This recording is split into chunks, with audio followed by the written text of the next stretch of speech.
Assalamualaikum warahmatullahi wabarakatuh. Perkenalkan, nama saya Marista Faradila dengan NIM 11122200056.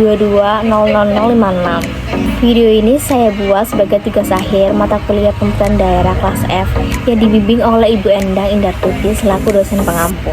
Semoga video ini dapat memberikan pemahaman yang bermanfaat. Terima kasih dan selamat menyaksikan.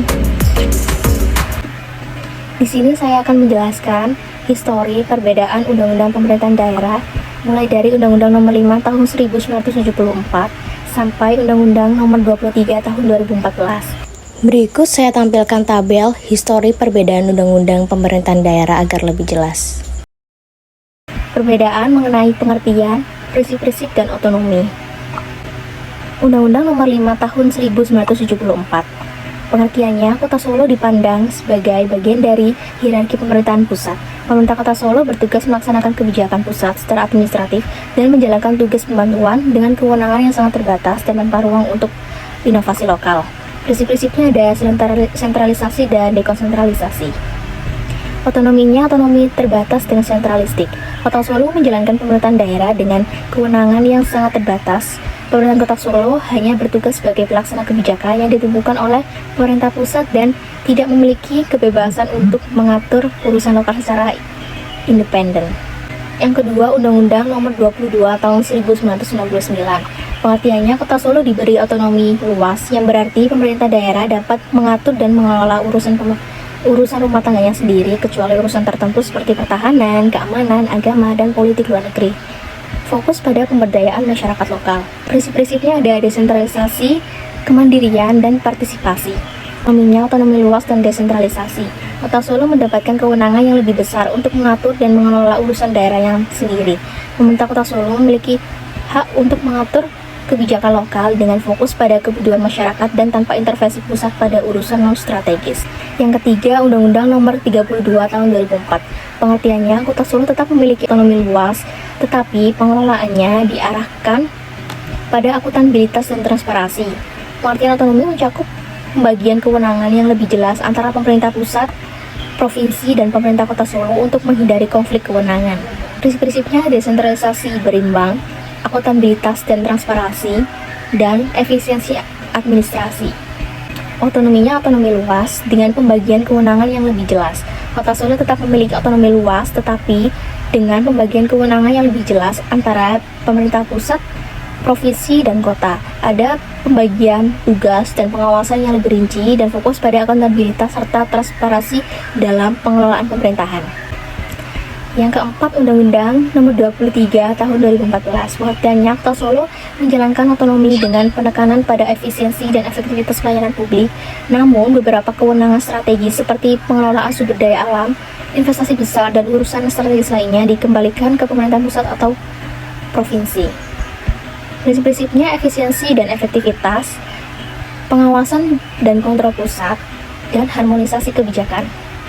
Otonominya, otonomi dengan pengawasan pusat yang lebih ketat. Otonomi Kota Solo tetap ada, tetapi pemerintah pusat mengembalikan kewenangan strategis seperti pengelolaan sumber daya alam dan perizinan besar ke pemerintahan pusat atau provinsi. Fokus utama adalah efisiensi dan efektivitas pelayanan publik dengan pengawasan yang lebih ketat dan pusat. Selanjutnya, saya akan menjelaskan faktor-faktor yang mempengaruhi pemerintahan daerah. Faktor-faktornya ada 7. Yang pertama, faktor historis atau perjalanan sejarah. Faktor sejarah memiliki peran signifikan dalam membentuk struktur dan fungsi pemerintahan suatu wilayah, termasuk Kota Solo. Perjalanan historis yang panjang, pembagian kerajaan Mataram Islam melalui perjanjian Giyanti pada 1755 menciptakan sistem sosial dan politik yang khas di Solo. Sistem ini dengan pengaruh tradisi Keraton Surakarta Hadiningrat masih terlihat dalam pendekatan pemerintahan daerah terhadap budaya dan tata kelola. Tradisi dan norma yang diwariskan dari sejarah menjadi elemen penting yang membedakan Solo dari wilayah lain. Mirip dengan bagaimana tradisi demokrasi di Inggris mempengaruhi sistem pemerintahan lokal mereka. Undang-Undang Nomor 23 Tahun 2014 tentang pemerintahan daerah menekankan pada desentralisasi dan otonomi daerah, namun tidak secara eksplisit mencakup aspek historis sebagai faktor penentu. Pasal 1 ayat 1 menyatakan bahwa daerah memiliki kewenangan untuk mengatur dan mengurus urusan pemerintahan, tapi tidak menjelaskan pengaruh sejarah secara rinci. Yang kedua, kebudayaan. Kebudayaan Solo yang kaya dengan tradisi batik, gamelan, dan wayang kulit sebagai simbol utama secara langsung mempengaruhi tata kelola pemerintahan daerah. Pemerintahan Kota Solo menjadikan pelestarian budaya sebagai prioritas baik untuk memperkuat identitas lokal maupun meningkatkan perekonomian melalui sektor pariwisata. Kebijakan seperti penyelenggaraan festival Sengkatan dan Festival Batik Solo serta revitalisasi pembangunan bersejarah seperti Pasar Gede dan Banteng Facebook mencerminkan bagaimana kebudayaan menjadi dasar dalam pengelolaan pemerintahan. Penting dalam membentuk partisipasi masyarakat dalam pengambilan keputusan dan pelaksanaan program pemerintah. Dalam Kota Solo, tradisi kerjasama ini dalam pelibatan komunitas lokal dan Keraton Surakarta dalam pelaksanaan kegiatan budaya pengelolaan kawasan bersejarah. Undang-Undang Nomor 23 Tahun 2014 tentang Pemerintahan Daerah mendukung pengakuan atas keberagaman budaya dalam pelaksanaan otonomi daerah. Pasal 18 ayat 2 secara eksplisit memberikan daerah hak untuk mengatur dan mengurus urusan pemerintahan sesuai dengan karakteristik termasuk budaya lokal. Hal ini menjadi dasar hukum bagi Solo untuk melestarikan kebudayaan Jawa dalam kebijakan lokalnya. Yang ketiga, tradisi keagamaan. Kota Solo dikenal sebagai daerah yang berhasil mengintegrasikan tradisi keagamaan ke dalam tata kelola pemerintahan daerah tanpa mengabaikan keberagaman masyarakatnya. Mayoritas penduduknya yang beragama Islam memberikan pengaruh besar terhadap kebijakan publik, seperti penetapan hari libur keagamaan dan pengelolaan kegiatan tradisional seperti Sekateng. Perayaan tradisional Islam juga menjadi bagian dari agenda pariwisata kota. Pada saat yang sama, Solo tetap menjaga harmoni antar umat beragama melalui kebijakan inklusif yang menghormati keberagaman agama. Tradisi keagamaan turut mempengaruhi kebijakan yang melibatkan moralitas masyarakat, seperti pendidikan berbasis nilai agama dan dukungan terhadap kegiatan yang memperkuat harmoni sosial. Meskipun Undang-Undang Nomor 23 Tahun 2014 tidak secara eksplisit menyebutkan tradisi keagamaan sebagai faktor dalam tata kelola daerah, Pasal 18 ayat 2 memberikan pengakuan terhadap hak-hak masyarakat hukum adat yang mencakup aspek keagamaan. Hal ini memungkinkan pemerintahan Kota Solo untuk mengintegrasikan nilai keagamaan lokal ke dalam kebijakan publik seperti pelestarian tradisi sekata dan gerebek maulid, serta mengelola potensi konflik antar nilai sekuler dan tradisi agama lokal. Namun tantangan tetap ada, terutama ketika prinsip sekuler negara berbenturan dengan nilai agama lokal dalam isu kebijakan tertentu. Pemerintah daerah Kota Solo terus berupaya menjaga keseimbangan antara penghormatan terhadap nilai agama mayoritas dan perlindungan hak minoritas, berlandaskan prinsip pluralisme yang diakui oleh negara.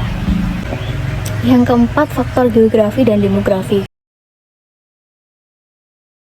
Kota Solo dengan lokasi yang strategis di Jawa Tengah dan koneksivitas transportasi yang baik seperti melalui stasiun balapan menjadi pusat mobilitas penduduk dan barang, serta memperkuat perannya sebagai pusat ekonomi dan pariwisata. Dari sisi demografi, tingginya kepadatan penduduk, urbanisasi, dan migrasi menciptakan tantangan dalam penyediaan layanan publik seperti perumahan, infrastruktur, dan transportasi. Namun keterbatasan ruang perkotaan mendorong pemerintahan daerah untuk mengembangkan sistem transportasi publik yang lebih efisien, seperti Batik Solo Trans, BTS, serta pengelolaan ruang terbuka hijau untuk mendukung kehidupan urban yang berkelanjutan. Geografi dan demografi sangat mempengaruhi pola administrasi dan kebutuhan layanan publik di Solo. Kondisi geografis yang strategis memungkinkan Solo untuk memanfaatkan posisinya sebagai penghubung antar wilayah. Sementara tantangan demografis mendorong kebijakan inovatif seperti revitalisasi kawasan lama dan pengembangan perumahan vertikal. Undang-Undang Nomor 23 Tahun 2014 tentang Pemerintahan Daerah memberikan dasar hukum bagi pemerintahan daerah untuk mengolah sumber daya berdasarkan karakteristik geografi dan demografis. Pasal 18 ayat 5 menekankan perlakuan khusus bagi daerah tertentu sesuai kondisi geografis, memberikan kewenangan kepada pemerintahan daerah untuk mempertimbangkan faktor lokal dalam perencanaan dan pelaksanaan pembangunan.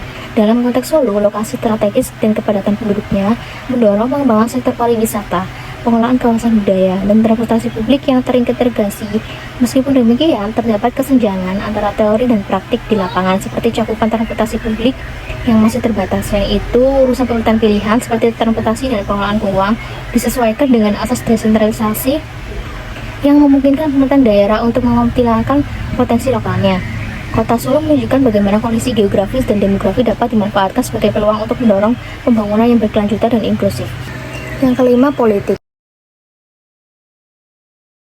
Kota Solo memiliki pemerintahan demokratis yang memungkinkan pemilihan wali kota secara langsung oleh rakyat, memberikan ruang bagi masyarakat untuk berpartisipasi aktif dalam pengambilan keputusan politik di tingkat lokal. Stabilitas politik di Solo mendukung kelancaran implementasi program-program pemerintah daerah yang berorientasi pada kebutuhan masyarakat. Hubungan antara pemerintahan kota, provinsi, dan pusat memainkan peran penting dalam memastikan keselarasan pembangunan, terutama memadukan kebijakan nasional dengan kepentingan masyarakat lokal. Pemerintah Kota Solo sering memperjuangkan kebijakan yang berpihak pada masyarakat lokal, sementara partisipasi aktif warga memperkuat legitimasi dan efektivitas sistem pemerintahan. Stabilitas politik ini mencerminkan pentingnya faktor politik dalam mempengaruhi tata kelola pemerintahan daerah, yang meliputi stabilitas pemerintahan, dinamika politik lokal, dan hubungan pusat daerah. Undang-Undang Nomor 23 Tahun 2014 memberikan landasan hukum bagi hubungan ini, sebagaimana diatur dalam Pasal 15A Ayat 2 yang menekankan pentingnya hubungan harmonis antara pemerintah pusat dan daerah serta mendorong partisipasi masyarakat dalam pemerintahan. Namun, tantangan seperti birokrasi yang lamban dan praktik politik yang kurang transparan seringkali menghambat efektivitas implementasi kebijakan. Stabilitas politik lokal di Solo memungkinkan keberlanjutan program-program pemerintah seperti pengembangan infrastruktur dan pelestarian budaya, meskipun fleksibilitas tetap dibutuhkan untuk menyesuaikan dengan perubahan regulasi nasional. Selain itu, dinamika global seperti kebijakan perdagangan internasional juga mempengaruhi sektor ekonomi dan pariwisata Solo. Dengan mengoptimalkan hubungan pusat daerah, memperkuat partisipasi masyarakat, dan meningkatkan transparansi, Solo dapat mempertahankan stabilitas politiknya, mendukung pembangunan yang berkelanjutan dan inklusif. Yang keenam, kondisi ekonomi. Kondisi ekonomi Kota Solo yang beragam, didukung oleh sektor perdagangan, jasa, UMKM, dan industri kreatif, menunjukkan bagaimana dinamika ekonomi lokal mempengaruhi alokasi sumber daya dan prioritas kebijakan pemerintahan daerah. Dengan keberadaan pasar gede, sektor kerajinan batik, dan pengembangan pariwisata, Solo membangun pilar-pilar ekonomi yang kuat. Meskipun tantangan ketimpangan pendapatan masih menjadi pekerjaan rumah, kebijakan pemerintah daerah diarahkan untuk memperbaiki distribusi ekonomi, termasuk melalui peningkatan infrastruktur dan kesejahteraan masyarakat. Undang-Undang Nomor 23 Tahun 2014 Pasal 19 menegaskan bahwa anggaran daerah harus didasarkan pada kondisi ekonomi lokal. Meskipun desentralisasi ekonomi memberikan keleluasan pengelolaan sumber daya, batasan tertentu dalam undang-undang ini membatasi otonomi penuh daerah, seperti dalam penetapan kebijakan moneter atau alokasi investasi besar. Oleh karena itu, kebijakan pemerintah Kota Solo perlu disesuaikan dengan peluang dan tantangan ekonomi lokal, termasuk penguatan sektor UMKM dan pariwisata. Ekonomi Solo didukung sektor pariwisata dan UMKM yang berkontribusi terhadap PDRB dan daya beli masyarakat lokal. Sektor jasa dan kerajinan batik menciptakan peluang kerja signifikan, meskipun sektor informal tetap menjadi tantangan. Ketersediaan kredit usaha mikro dan akses permodalan menjadi penopang utama keberlanjutan UMKM yang keberhasilannya dipengaruhi oleh stabilitas moneter nasional. Selain itu, tingginya kepercayaan konsumen terhadap produk lokal seperti batik membantu memperkuat daya saing Solo. Sinergi antara pemerintahan daerah, pelaku usaha, dan masyarakat sangat penting untuk mencapai pertumbuhan ekonomi yang inklusif dan berkelanjutan. Yang ketujuh, kondisi sosial.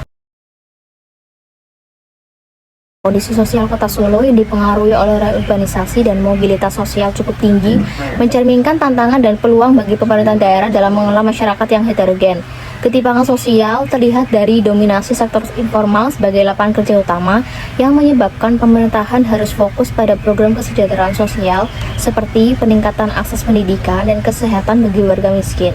Selain itu, modernisasi gaya hidup masyarakat yang dipengaruhi oleh media sosial turut mengubah pola konsumsi dan kebutuhan, sehingga pemerintahan menyesuaikan kebijakan dengan menyediakan fasilitas publik yang relevan.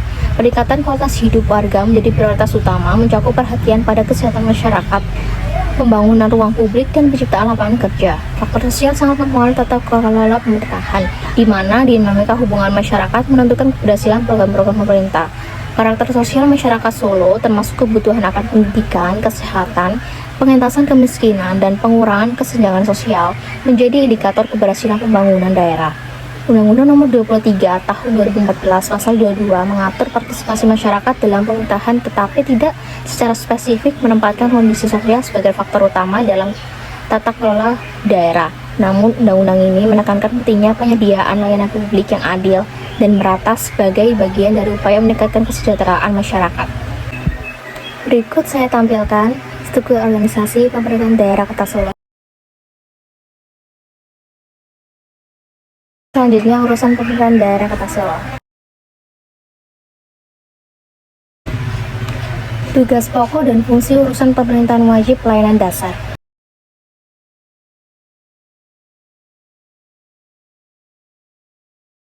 Yang pertama ada Dinas Pendidikan Kota Surakarta. Tugas pokoknya melaksanakan urusan pemerintahan di bidang pendidikan, termasuk pendidikan dasar, menengah, dan pendidikan non-formal yang menjadi kewenangan daerah. Fungsinya pelaksanaan program wajib belajar 12 tahun, pembinaan dan pengawasan kesatuan pendidikan di wilayah kota, pengelolaan tenaga kependidikan, dan pemantauan, evaluasi, dan pelaporan di bidang pendidikan. Lalu ada Dinas Kesehatan. Tugas pokoknya melaksanakan urusan pemerintahan di bidang kesehatan, termasuk pelayanan kesehatan masyarakat, pengendalian penyakit, dan pengelolaan fasilitas kesehatan daerah. Fungsinya penyelenggaraan pelayanan kesehatan dasar melalui puskesmas dan fasilitas kesehatan lainnya, pelaksanaan program kesehatan masyarakat dan pencegahan penyakit, pembinaan dan pengawasan tenaga kesehatan di daerah, dan pemantauan, evaluasi, dan pelaporan program kesehatan daerah. Lalu Dinas Pekerjaan Umum dan Penataan Ruang Kota Surakarta. Tugas pokoknya melaksanakan urusan pemerintahan di bidang pekerjaan umum dan penataan ruang, termasuk pengelolaan infrastruktur jalan, jembatan, dan drainase.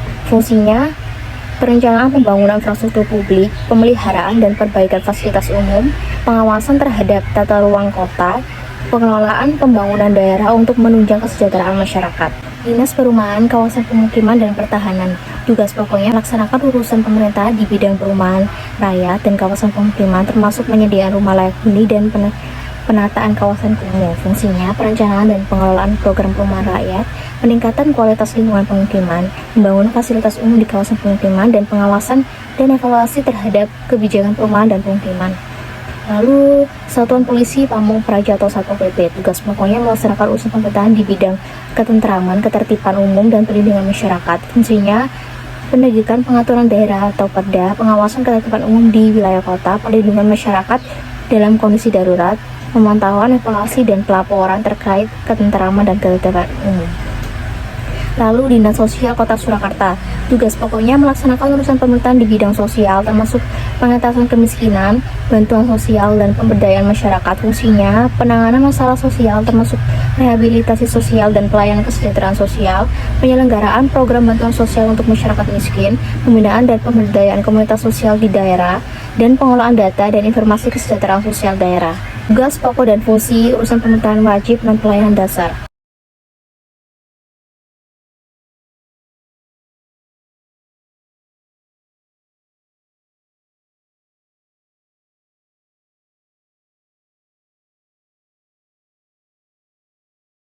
Yang pertama ada Dinas Tenaga Kerja dan Perindustrian. Tugas pokoknya menyelenggarakan urusan pemerintahan di bidang tenaga kerja dan perindustrian, termasuk pelatihan kerja dan pengembangan industri lokal. Fungsinya menyediakan pelatihan dan sertifikasi tenaga kerja, mediasi perselisihan ketenaga kerjaan, memfasilitasi penempatan tenaga kerja lokal.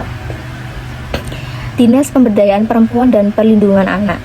Tugas pokoknya melaksanakan program pemberdayaan dan perlindungan anak, termasuk pencegahan kekerasan dan diskriminasi. Fungsinya memberikan edukasi dan pendampingan bagi perempuan dan anak, melindungi perempuan dan anak dari kekerasan, dan mendorong partisipasi perempuan dalam pembangunan.